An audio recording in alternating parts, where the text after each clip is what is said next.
Chamber Connections is brought to you by La Quinta Inn and Suites of Dublin. Wake up on the bright side at La Quinta Inn and Suites. And now, Chamber Connections with host Pilar Archila.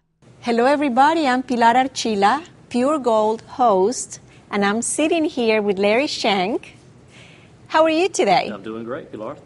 Larry works at Morris Bank, and he is in the IT department. That's right. Computers. Yes, ma'am. Larry, there is so much I want to talk to you about. Let's start with you, your family. Where were you born? Well, I was born in Chicago, Illinois. Oh. Actually. Yep, outside of Chicago. My father worked for the FBI for 31 years, and my father grew up in Warner Robins, Georgia. Uh-huh. And then when he entered the FBI, he moved to Pittsburgh. Worked at Pittsburgh, Pennsylvania for a while, and that's where he met my mother, who was a stenographer for the FBI at the time. Oh, goodness. Her father was an FBI agent. So they met and got married. Then they moved to Chicago. One thing about working for the FBI, at least when my dad was working for them, you had to work, I think, a minimum of 5 years in the major metropolitan area. So it was either New York, Chicago, Los Angeles, L.A., Atlanta, somewhere like that. Wow. So he ended up in Chicago, and I was born there, I think, the second year that they were in Chicago, and lived in Chicago until I was 10. Uh-huh. And we moved to Dublin. And, the interesting thing that I told people when I first moved here, how do you end up in Dublin, Georgia from Chicago? Okay. So took my question away. How? Being my dad was from Warner Robins, and he wanted to get as close to home as he could get.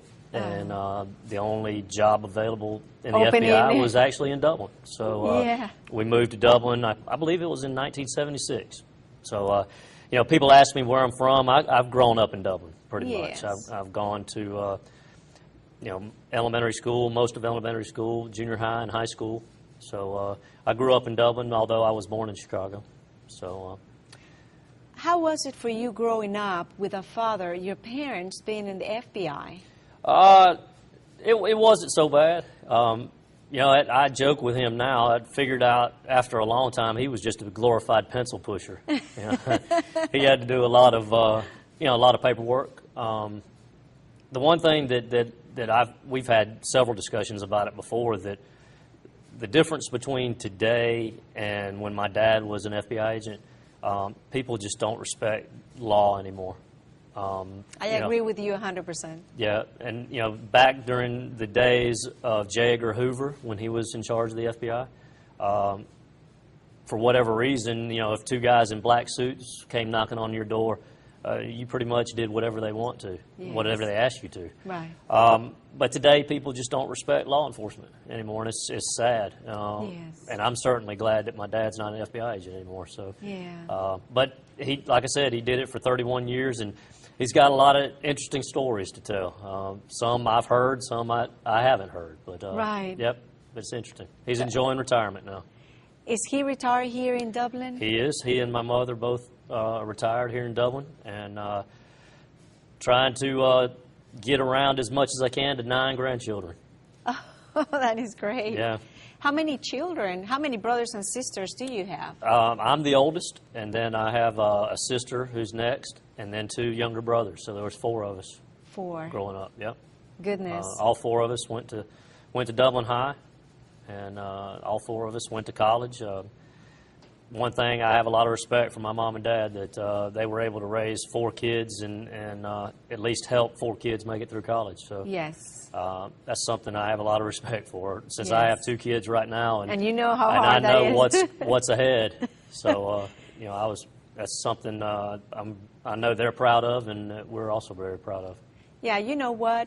I believe that my husband and I own at least 1 wing of Georgia Tech. I believe that. We have paid so much money to that college. Yeah, I bet you have. I understand. Yep. 3 sons graduated from Tech. So I believe we own a little bit of Tech. Yes, you do. Yes, you do. Your wife, Where does she work? My wife works at DFACS here in Lawrence County. She's the director of the DFACS here in Lawrence County. She is a local girl, sort of. She's from Lothair, outside of Soperton. Right. Yep. And we met through mutual friends, and we've been married now going on 12 years. Oh, wow. I've got two beautiful little girls. I got an 11-year-old and an 8-year-old. One's in middle school, the 11-year-old is, in Caroline. And then Ansley is 8, and she goes to Northwest Lawrence. All right. And both of them are very excited dancers. Oh. They love dancing. I love dancing. Yes, they sure love it, and they really enjoy it, and glad to see it. Your wife's name is Cecilia? Cecilia, yep. All right. Yep, sure is. You met here in Dublin? Mm-hmm, met through mutual friends. And your family, you're raising your family here in Dublin? Mm-hmm. Brothers and sisters still here in Dublin, and sister? No, my sister moved to California. My sister was kind of one of those that, you know, when she said she was ready to get out of Dublin, she was ready to get out of Dublin. You know, she moved. She's been in California now for probably close to 20 years. Oh, goodness. 15 or 20 years. Wow. She met a guy out there and got married and had some children, and I don't see her coming back. My brothers are both in Atlanta. One lives in Alpharetta, one lives in Canton, which is about 45 minutes north of Atlanta. That's right. I might have been that one of those two that said I didn't really want to stay in Dublin, but I moved back to Chicago in '96, still single, and was working downtown Chicago. Got another job offer and worked in Dallas, Texas for about 3.5 years. But I kind of figured out that Dublin wasn't as bad as I thought it was. No, it's not. It's great. Not. Yep. So I moved back to Dublin in 2000, and and wouldn't have it any other way. I can't think of a better place to raise kids. Oh, amen. So, yep. In '96, when you were going to Chicago, I was moving into Dublin. Yeah, and yes, it was a great place to raise my 3 sons. Yep. And I'm glad we did, and they end up being great children. And the schools here in Dublin are great because the 3 of them did wonderful in college. So right. that says a lot about the education here in right. Dublin. Right. All right. You are in the IT department, Morris Bank. Since when you had that interest in computers and? Actually, when I went through college, I just got a degree in management, and I like to tell people that, with a degree in management, you can do anything, but you can't do anything. So both of my brothers are in technology. Yes. One is a programmer, and my youngest brother is a network engineer. And with both of them being successful, I actually went back to school 10 years after I graduated and got a minor in technology. Very good. And I've enjoyed it. Enjoyed it ever since, and hope to continue to enjoy it. It's been good for me. Yeah, technology is in everything that we do. Yeah, nowadays. Yep. It's in and it's only going to get more and more. I joke with them around the bank a lot of times. I tell them that we're really not a bank, that we're a technology company that does a little banking on the side. So we are very much invested in technology, and technology obviously is ever changing, always changing, trying to see what the next greatest thing is going to be. Yeah. And I look forward to tomorrow because you never know what tomorrow holds. I'm excited. I'm excited for our bank. Our bank is doing very well. I was going to say that. Yep. I love your bank. I love the people that work right. there. Well, it's all about people, that's for sure. Yes, it is. You're only as good as the people that work for you, and we have a lot of good people there. Yes, you do. Yep. Yes, you do. Well, we're going to take a short break. We're going to continue talking with Larry, and we'll be right back. All right, we're back. I'm here with LarrySchenck. Morris Bank, and also Larry is a member of the board of Chamber of Commerce. That's right. Yep. How long have you been member of the board? I am finishing up my first year on the board. So this is your first Yep. year? Yes, ma'am. How was it? It was a learning process. Still is a learning process. A lot to learn about what the chamber does. You know, their involvement in the community, what the members, most importantly, what the members think, and you know, try to figure out how we can better take care of the members. That's right. So it's been pretty much a learning experience for me. Yeah. You know, just trying to get a grip of or a grasp of everything that happens, how the meetings go, the decisions that are made.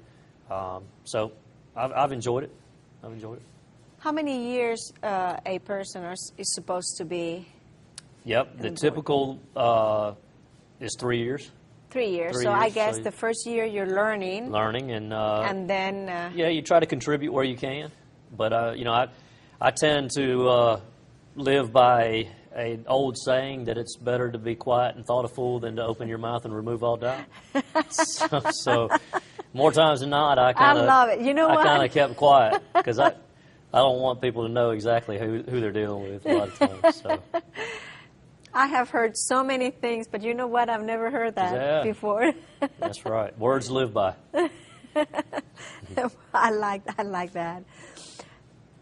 What would be something you will tell a new business or a small business about joining the Chamber of Commerce? Well, since I've been on the Chamber board and listened to a lot of the meetings and a lot of the things said and things that are said outside of the board, you know, really what the Chamber is a connection point. You know, the Chamber connects people to businesses, to the members, and connects members to the people. So, you know, the Chamber is an intermediary there, and it's the Chamber's responsibility to promote, you know, the membership. That's and, right. You know, try to... That's one thing I did learn while I've been there. The Chamber takes a lot of phone calls that people probably don't realize. You know, Malia and the crew down there. And Matthew, they work tremendously hard.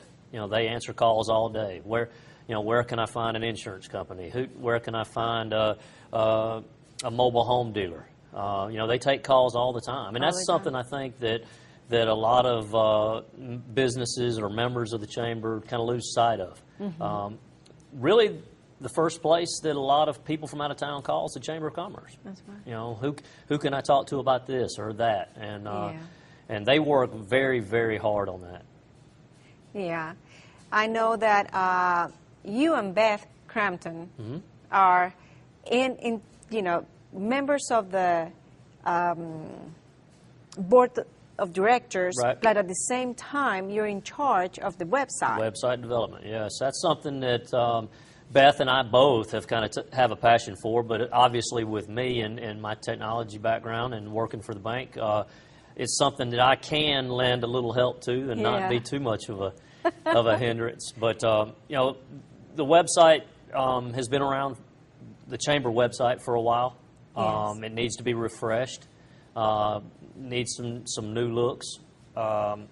Just like a lot of people calling, looking for information, a lot of people get on the website and look for information. So now people are using technology more and more. That's right. That's right. It's easy for people to get on a computer or a laptop or an iPad and go to the Dublin Chamber of Commerce website and, you know, look for information. And we want to make sure to put as much information as we can out there, so it makes it easier for people that are, you know, looking, whatever they're looking for them to find. Yeah, or people like me that sometimes I'm working until 6, 7, 8 p.m. at night, Right. and maybe at 10, 11, I want to find something out, so and I just go. You don't, when you call, there's nobody there to answer your questions. Right. So, you know, that's what we want to do. And obviously we want to promote our membership on the website also. Yes.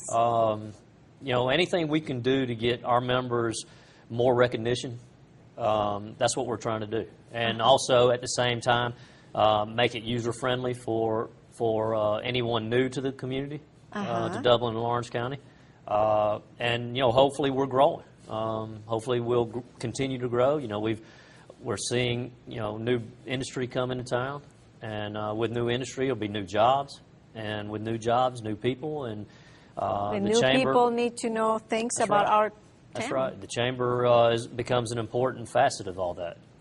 So, we're trying to promote our membership as much as we can, point the people who are looking for them in the right direction, and hopefully, we'll grow our membership with the chamber at the same time. There you go. Do you attend the business after hours? I do. Business after hours, again, it's a good place to go and network.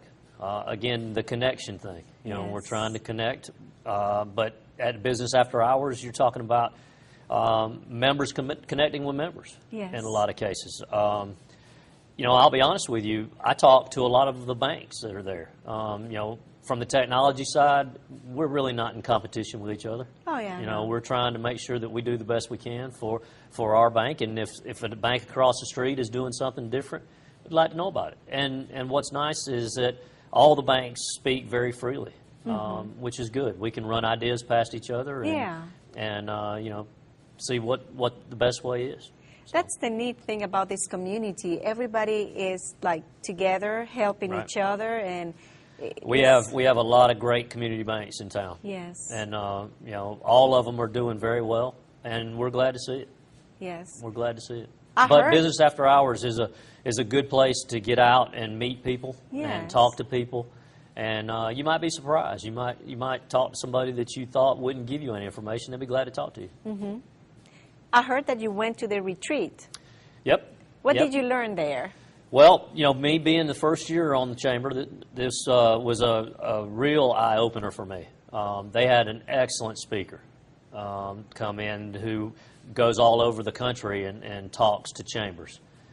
So obviously he knew what he was talking about. So I did a lot of note-taking and try to think of ways that we can improve our chamber. And he gave us a lot of things to think about. One of the things was a website. So, that's something that Beth and I and Randy Jackson and Miss Willie and everybody, Matthew is a great help with the website. Yes. That's something that we kind of attacked early on. But there's other things. We've divided up among all the chamber board members different things to work on. So promotion, website, just ways that we can improve the Chamber of Commerce. And in those retreats, they bring people, like you said, a good speaker. It's going to help all of you to help the Chamber of Commerce. That's right. But at the same time, it's going to help your business, the business that you're in, ideas, even that you can bring that to work. Well, we're getting ready to have the year-end jamboree, or I don't know what they call it, but the gentleman's name is Pat McGahee, and we're going to try to get him to come back and speak at the dinner at the end of the year that would be for the chamber. Yes. And that'll be something that I would suggest everybody given the opportunity to come out and speak to him. He is a gifted speaker. Not just in general, he's a good speaker, but he has a lot of information pertaining to the Chamber of Commerce in general, and also for the businesses. So that would be something I would strongly suggest for all the businesses in Lawrence County to participate to try to make it and listen to Pat talk. Yes. He's very, very talented. All right. Well, Larry, we're going to have another short break. Okay. We'll be right back. Thank you for being here with us. I'm here with LarrySchenck. We have been talking about the Chamber of Commerce. We have been talking about his work. Now I want to know about his hobbies. Now, I know that you used to ride your bicycle. Do that, Yep. You did that a lot. I know that you had an accident. Tell us a little bit about that. Yeah. Actually, I started riding the bicycle about 4 years ago, probably. I was a pretty avid golfer before that. Played a lot of golf, and wanted to take a break from golf for a little while, so I had some friends that were riding and decided I'd give it a shot. Yes. And got riding and enjoying it. Got tied in with a group of local riders here in town, and we got to riding pretty regularly. But yeah, about 3 years ago, me and a friend of mine, Paul Baker, were out on Old Macon Road riding along on a Thursday afternoon, kind of minding our own business, and you know, a lady came up behind us and said she didn't see us and run over both of us. You know, I was a little more fortunate than Paul. I think we were, you know, we were side by side when she hit us and hit me. And I think what happened to me is I kind of bounced down the road a little bit and slid down the road and off into the bushes on the side of the road. Paul ended up on top of the hood and into the windshield, and then on top of the roof of the car. Paul had to be rushed to Macon, to the hospital. He ended up losing part of his ear, and Paul got it worse than I did. Wow. You know, Paul's still having some effects Issues of it now. He has some back problems because of it, and some ankle problems that it caused him. I was, you know, God was looking out for me. God was looking out for both of us. I can't tell you how many people I've told this story to in the last 3 years that said, you know, I heard, you know, there was a guy from my hometown that got hit and killed. That's right. You know, a month ago, or I read in the newspaper about somebody that got hit and killed. Yeah. For me to, you know, I had a lot of bad road rash, had some scars on my shoulder, on my elbows, but for the most part, I was very blessed to not to have too much. Yeah, well, definitely not killed, and no, I mean very healed, blessed not healed. have. Yeah. Very blessed not to have too many injuries, and Paul not quite as lucky as me, but still extremely lucky. Right. You know, he gets around pretty well now. I mean, Right. it's not. It just affects him when he tries to ride, you know, bikes today. Right. It hurts his back to do it a little bit for an extended period of time. Yeah. Both Definitely, of us it's very not lucky. the same as he was before. No, you know, and but again, both of us very lucky. It could have been worse. Yeah, but I, you know, we can laugh about it now. Thank goodness. Yes. We got the best of it. We ended up totaling her car out between the two of us. So you don't see two bodies that can total a car out. So. But you know what, Larry? I noticed that nowadays, or maybe it's always been like that, but people get very distracted when they're driving. Well, you know that, and I'm as much to blame as anybody else. But people get in a hurry, and you know, people have a lot of things on their minds. We answer the phone. We do unfortunately, a all that lot of people do talk on the telephone or text or email. That's something that I vowed not to do because, again, two girls, and I'll have one driving in a couple of years. Yeah. You know, I don't want them to see me doing that because I don't want them to do it at all. Right. And, you know, I hope in 5 years maybe something will be different. But that's just not, you know, that's not something I want to have, you know, a wreck because of something like that happens. Right.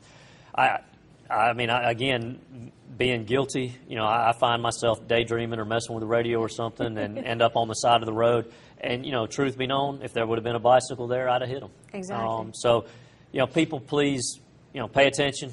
Yes.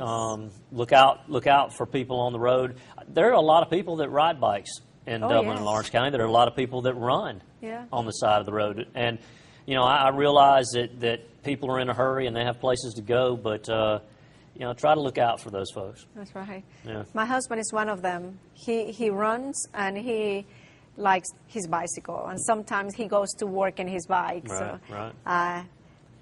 You know, watch for people running That's or right. bicycles. There are a lot of people out there for sure. Okay, you have a new hobby.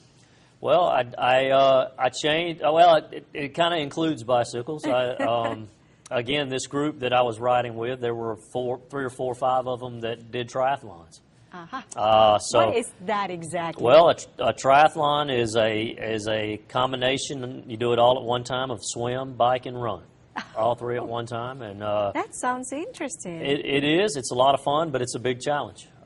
In 2 weeks, I'll attempt to do my second Ironman triathlon. And an Ironman is a 2.4-mile swim, a 112-mile bike, and a 26.2-mile run. Oh, goodness. 26.2-mile run, yes. Total 140.6 miles. Wow. So, well, one of my sons, he did the half marathon in San Francisco, the Golden Gate Bridge. Right. So you're telling me that this is a lot of stuff combined? All at one time. I did my first one last year in Canada. Ironman Canada, went up to Whistler, British Columbia. Oh, my goodness. It was beautiful up there. Yes, it is gorgeous. But if you know anything about Whistler or that area, that was the site of I think it was the 1986 Winter Olympics. Anyway, the Winter Olympics up in Calgary. Oh, yeah. That's where they had the ski jumping at and the skiing events. So obviously they don't ski on flat ground. So we did a lot of riding through the mountains. So that was a challenge. And did you finish? Finished. I did it in 13 hours and 9 minutes. Oh my God! 13 hours. 13 hours and 9 minutes. Larry, my goodness. Yep, that was. I was proud to do that. Triathlon. Triathlon. Yep. Triathlon. Tri meaning three. Swim, bike, run. Triathlon. Oh my goodness. So I was excited to finish. I think I read that it's 1/5 of 1% of the population has ever completed an Ironman triathlon. So and you did. And I'm part of that, so I'm proud of that. Okay, look at him. We have him right here in my show. Well, there's actually 5 people in Dublin, I think, that have completed an Ironman triathlon. Yeah. Oh. And there's 3 of us that are actually. There was 6 of us that were going to go. We're going to go to Chattanooga, Tennessee in 2 weeks to do another one. But 3 of them, it's an awful big dedication. Yes. It takes a lot of training and a lot of effort, a lot of time, and it's hard to do. And three of them just weren't able to do it because of training obligations. It's not really something you just go like you don't just go and do. I've been training for this one for a year now. And it's coming in the next 2 weeks? 2 weeks. 2 weeks from yesterday.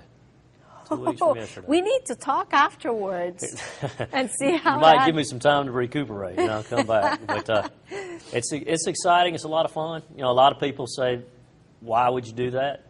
The reason I did it was kind of a bucket list thing for me.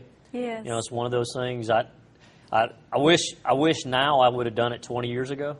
Oh. I'm getting kind of old for doing this. But you're doing it. Doing it, yes, I'm doing it. But I would have liked to have seen what I could have done when I was in my 20s. Yeah. But it's hard to say, but it's fun. It actually is fun to do. It's an accomplishment. Like yeah. Something to be proud of. Well, and it's in your bucket list. You can now cross that. Cross it out. And decided I'd try it one more time and see if I could do better than I did the first time. Oh, my goodness. One thing I learned about it, though, a lot of it obviously is being in shape, but just as much of it is mental as it is physical. Yes. To be out there and to have your body moving for 13 straight hours without stopping. I just cannot imagine. It's. After 15 minutes, I'm without any air in my lungs. I know. When I'm doing a That's stationary right. bike. So, but it's something I'm proud of. It's a battle against me. Yes. I'm not doing it. I'm not doing it to win anything. I'm not. No, I'm not doing it you. for the recognition. It's a battle against me. It's well, let me tell you something. But when it comes to dancing, Zumba, I can go 13, 14 hours straight without stopping. That right. I can do. And I bet you I couldn't do it for 15 minutes. So, that's something I've been tinkering with, and I'm looking forward to Chattanooga and trying to do the best I can up there. Hopefully I'll do a little bit better than I did in Canada, and then I'm looking forward to taking some time off.